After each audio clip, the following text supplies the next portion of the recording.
আসসালামু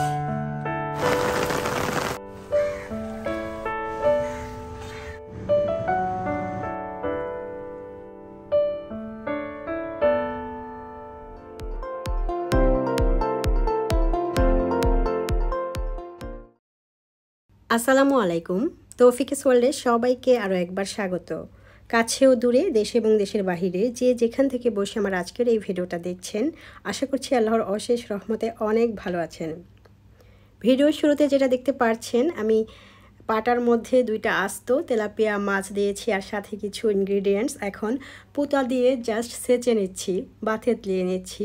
খুবই মজার একটা রেসিপি তৈরি করতেছি আর এই রেসিপিটা আমি আমার শর্ট ভিডিওতে দিয়েছি, আপনারা চাইলে দেখে নিতে পারেন। গতকালকের ভিডিওতেই আমি দিয়েছি।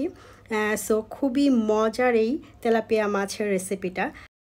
প্রায় দেখা যায় বড় বড় হোটেলে চড়া দামে এরকম তেলাপিয়া মাছ ফ্রাই করে বিক্রি করে, বাট আমরা কিন্তু বাসায় খুবই অল্প খরচে অল্প সময়ে অল্প মশলাই এই রেসিপিটা করে নিতে পারি আর খেতেও কিন্তু অনেক বেশি মজা হয় আর স্বাস্থ্যসম্মত থাকবেই। আপনারা প্লিজ আমার এই ভিডিওটা আমার চ্যানেলে গিয়ে জাস্ট 1 মিনিট সময় ব্যয় করে দেখে আসবেন, আশা করছি ভালো লাগবে। আলহামদুলিল্লাহ এরই মধ্যে আমার 2টা ভিডিও খুবই ভালোভাবে ভাইরাল হয়েছে, শর্ট ভিডিও। একটা হচ্ছে কিছুদিন আগেই দিয়েছি আস্ত ইলিশ মাছ পাটায় দিয়ে একটা রেসিপি, তো ওই ভিডিওটা অনেক বেশি ভাইরাল হয়েছে। এখনও ওই ভিডিও থেকে অনেক বেশি সাবস্ক্রাইব পাচ্ছি এবং ভিউজ পাচ্ছি, সেই সাথে আলহামদুলিল্লাহ ইনকাম তো আছেই। তার আগে রোজার মধ্যে একটা পরোটার রেসিপি দিয়েছিলাম, লাচ্ছা পরোটা, সেটাও আলহামদুলিল্লাহ অনেক ভালো মানের ভিউজ হয়েছে, এখনও ওখান থেকেও ভিউজ পাচ্ছি এবং সাবস্ক্রাইব পাচ্ছি। সো আমি যেটা বলতে চাচ্ছি, যেহেতু আমার শর্ট ভিডিও থেকে আগের চেয়ে অনেক বেশি সফলতা এসেছে, তাই আমি শর্ট ভিডিওর প্রতি অনেক বেশি মোটিভেটেড হয়েছি এবং অনেক বেশি মনোযোগী হয়েছি, তাই শর্ট ভিডিও নিয়ে রিসেন্টলি অনেক কাজ করছি, সেই সাথে লং ভিডিওতেও কাজ করছি। তো আমার যে 2টা শর্ট ভিডিও বেশিভাবে ভাইরাল হয়েছে, ওই ভিডিও 2টার লিঙ্ক আমি আমার এই ভিডিও ডেসক্রিপশন বক্সে দিয়ে দেব, আপনারা চাইলে দেখে নিতে পারেন। তো যাই হোক, এখন আমি যেটা করছি, দুপুরে খাওয়ার পর মাছ ভাজা দিয়ে দুপুরে ভাত খেয়েছি, আলহামদুলিল্লাহ অনেক ভালো লেগেছে, সেই সাথে আরও তরকারি তো ছিলই। তো টেবিল গোছানোর পর দেখতে পেলাম যে ফলের বাস্কেটে কতগুলো কলা কালো হয়ে গিয়েছে, খোসাগুলো একদম কালো হয়ে গিয়েছে, অনেক বেশি পেকে গিয়েছে আর কি। তো ভাবলাম যে এগুলো ফেলে না দিয়ে একটা রেসিপি তৈরি করে ফেলি আর কি, একটা পিঠা বানাবো। আর ওই পিঠা বানানোর জন্য একটু বেশি পাকা কলারই প্রয়োজন। উপরে দেখতে পেয়েছেন না কত কালো হয়ে গিয়েছিল খোসাগুলো, বাট ভিতরটা কিন্তু অতটা খারাপ না আর কি, একটু বেশি পাকা গলা গলা। তবে এই পিঠা বানানোর জন্য, যে পিঠাটা বানাবো ওই পিঠা বানানোর জন্য এরকম মজানো কলাটাই কিন্তু বেশি ভালো, আমার আর কি কষ্টটা একটু কম হবে আর পিঠাটাও সুন্দর হবে। আর এই পিঠা এখন বানাবো না, এখন জাস্ট কলাগুলো নষ্ট হয়ে যাবে বলে আমি এরকম সুন্দর করে কলার খোসা ছাড়িয়ে যে চটকিয়ে রেখে দিচ্ছি। তারপরে হচ্ছে আমি এগুলো এখন ফ্রিজে ঢেকে রেখে দেব, যখন আর কি আমার মন চাইবে তখনই আর কি বানাবো। আসলে সব সময় তো সব কাজ করতে ভালো লাগে না, এখন আমি তাড়াহুড়া করে এটা ছিলে রেখেছি যাতে আরও বেশি পেকে না যায় সেই জন্য।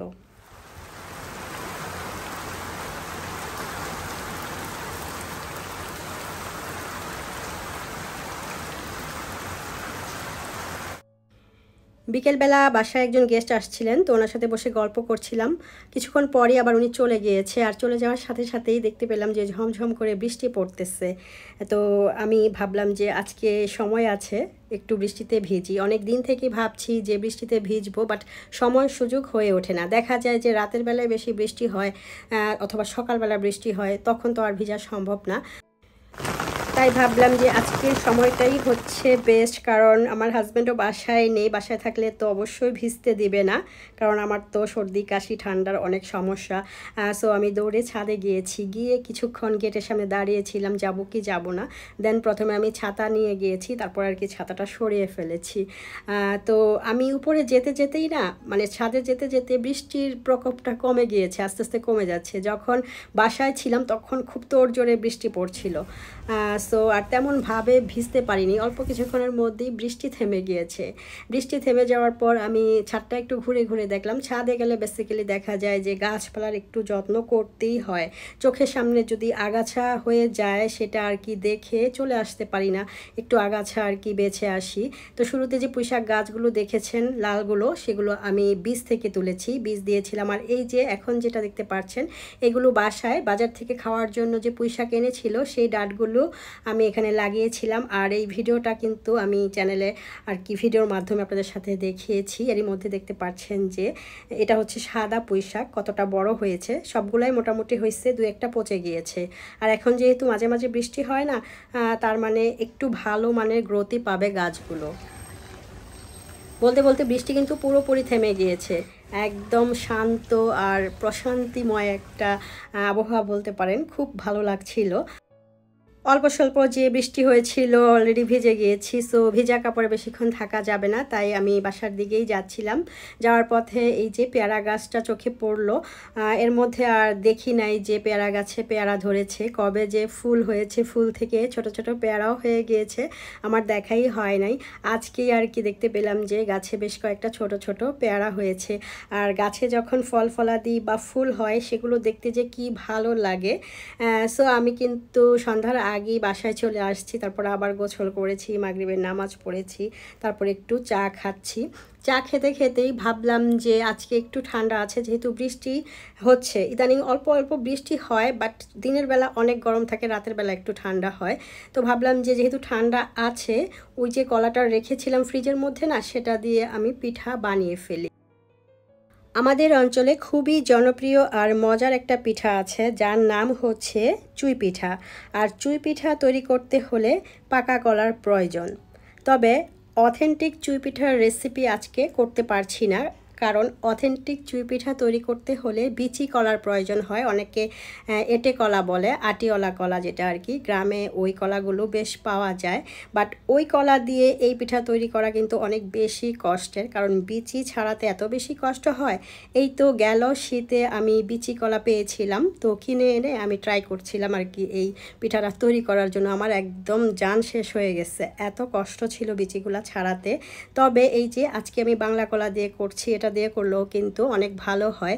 আমার আম্মাকে দেখতাম যে আগে বাসায় কলা আনলে এরকম বেশি পেকে গেলে এই পিঠাটা তৈরি করে ফেলতো। তো আম্মার কাছ থেকেই আমার এই পিঠা বানানো শেখা। আর এই পিঠা আমাদের বাসার সবারই মোটামুটি অনেক প্রিয় একটা পিঠা বলা যেতে পারে। আর আমাদের মেয়েদের বেলায় যেটা দেখা যায় সেটা হচ্ছে রান্নাবান্নার হাতে খড়িটা আমরা মায়ের কাছ থেকেই পেয়ে থাকি। যখন বাবার বাড়িতে ছিলাম তখন দেখতাম, রান্না করতাম না, বাট দেখতাম না, তখনই কিন্তু শেখা অনেকটা হয়ে গিয়েছে। আর এখন তো সংসারে যখন ঢুকেছি চাপে পড়েই সব কিছু করে ফেলি, সেজন্য আমার রান্নার ধরনটা অনেকটাই আমার আম্মার মতোই হয়ে থাকে। সো অনেকেই অনেক সময় রান্নাবান্নার ভিডিওতে কমেন্ট করে থাকেন, বিশেষ করে শর্ট ভিডিওতে, যে এই মাছে পেঁয়াজ আদা রসুন কেন দিয়েছেন, এটাতে তো দেওয়া যাবে না, এটাতে দিলে স্বাদ নষ্ট হয়ে যায়, এরকম আর কি। তো আমরা মাছে মোটামুটি আদা রসুন পেঁয়াজ এগুলো খেয়ে থাকি।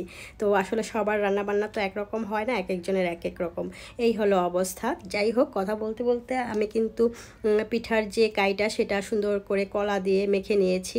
আর কলাটা একটু কালো হয়ে গিয়েছিল উপরে, কারণ ফ্রিজে ছিল সেই জন্য। আর চালের গুঁড়াটা ছিল ফ্রিজে, ডিপ ফ্রিজে ছিল, সে কারণে দেখা গিয়েছে একটু দানা দানা হয়ে গিয়েছে। আর চালের গুঁড়াটা আমি একটু খোলায় দিয়ে টেলে নিয়েছি, যার কারণে গুটি গুটি হয়ে গিয়েছিল, তো সেজন্য আমি একটু চেলে নিয়েছি। আর চেলে নেওয়ার পরে যে গুটি গুটিটা আছে সেটা আমি ব্লেন্ডারে ব্লেন্ড করে নিয়েছি। দেন আমি দেখতে পাচ্ছেন চুই পিঠার শেপটা কিভাবে দিচ্ছে। তবে আমি একটু এই পিঠাটা বানানো চেঞ্জ করেছি, এই যে দেখতে পাচ্ছেন একটু ছোট ছোট করেছি আর দুই পাশটা একটু চৌখো করেছি। আমার কাছে মনে হলো পিঠার দুই পাশটা একটু কোনা থাকলে আর কি, চিকন থাকলে দেখতে বেশ সুন্দর লাগবে। মাঝখানটা মোটা, দুই পাশটা একটু চিকন। আর এই পিঠার শেপটা অনেকটা মেরা পিঠার মতো কিন্তু হয়েছে। মেরা পিঠা এই শেপেও বানানো যায়, আবার গোল করেও বানানো যায়। তো যাই হোক, আমি আমার পছন্দ মতোই আর কি সাইজে বানিয়েছি, একটু ছোট ছোট করে বানিয়েছি। কেন, যখন দুধে ভিজাবো আর কি রান্না করব, তখন যেন ভিতরটাও সুন্দর মতো একদম দুধ মিষ্টি সব কিছু ঠিকঠাক মতো থাকে। তো এর মধ্যে কিন্তু আমি পিঠাগুলো বানানোর পর চুলায় প্রায় 1.5 লিটারের মতো জাল করা দুধ দিয়েছি, গরুর দুধ। তারপরে 1 কাপ দিয়েছি হচ্ছে গুঁড়া দুধ। দেন আমি একটু লবণ দিয়েছি। তো মিষ্টি আইটেমে আমি একটু লবণ দিই, এতে করে মিষ্টিটা একদম পারফেক্ট মনে হয়। অনেকে আবার লবণটা ব্যবহার করে না।